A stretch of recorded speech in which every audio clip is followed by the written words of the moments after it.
Waħda mill-protajiet ta' Gvern Laburista immexxi mill-Prim Ministru Robert Abela id-dik ta' kwalità ta' ħajja aħjar fosthom bi spazji miftuħa viċin ir-residenzi fejn jgħixu n-nies. Il-Gvern ta' Robert Abela biddel spazji li kienu anke ntużaw bħala miżbliet għal postijiet li tkawdhom mill-familji bl-akbar mod sigur u san f'Malta u Tfulija u f'Għawdex il-Qortin. Tant kemm l-ambjent u ta' priorità għal Gvern ta' Robert Abela li fil-manifest elettorali Malta flimkien wieħed numru ta' spazji miftuħa b'investiment ta' 700 miljun euro f'7 snin. Għal dan il-għan ukoll imnedija l-Aġenzija Project Green.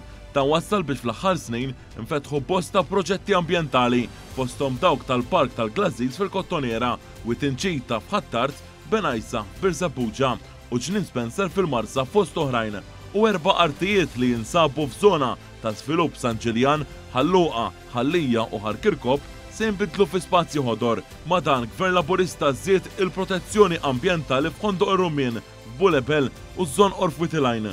Gvern Laburista immexxi mill-Prim Ministru Robert Abela ħa miżuri wkoll sostenibbli fost l-ewlenin hemm dak tax-xortu xieb li qed inaqqas 90% ta' tniġġis mill-bastimenti fil-Port il-Kbir. Dan hekk kif il-bastimenti jitfu l-magni u l-generators meta jkunu sorġuti u dan qed iwassal bħal titjib konsiderevoli fil-kwalità tal-arja għal madwar 17,000 familja li jgħixu madwar il-port. Miżura oħra favur is-sostenibilità id-dik tal-Ferries b'xej bel-Belt Valletta, il-Kottoniera u Taslima għal dawk li jużaw it-tal-linja kart li wkoll tħabbar li se jkun qed jiġi estis għal Buġibba mis-sajf li ġej. Taħt il-Gvern Robert Abela għaddej ukoll ix-xogħol fuq it-tieni interconnector bejn Malta u Sqallija li se jitlesta sas-sena d-dieħla. Ftit tal-jiem ilu tħabbar li l-permessi ġew approvati wkoll mill-awtoritajiet Taljani. Dan fil-waqt li l-Gvern da sejħa pubblika bilan li pajjiżna jiżviluppa l-ewwel proġett fuq il-baħar ta' enerġija rinnovabbli mir-riħ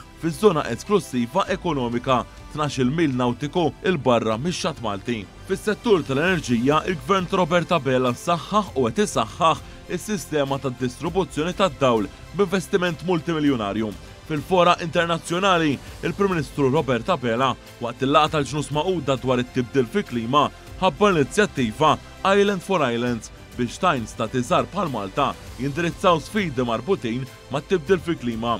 Dan fil-waqt li f'Malta tneddet il-Climate Action Authority, awtorità li tara l-interessi ta' pajjiżna f'dak li għandu x'jaqsam ma' tibdil fil-klima jiġu imħarsa u mismuha. 5 snin ta' Robert Abela, 5 snin ta' deċiżjonijiet għal aktar spazji miftuħa u għal aktar enerġija nadifa.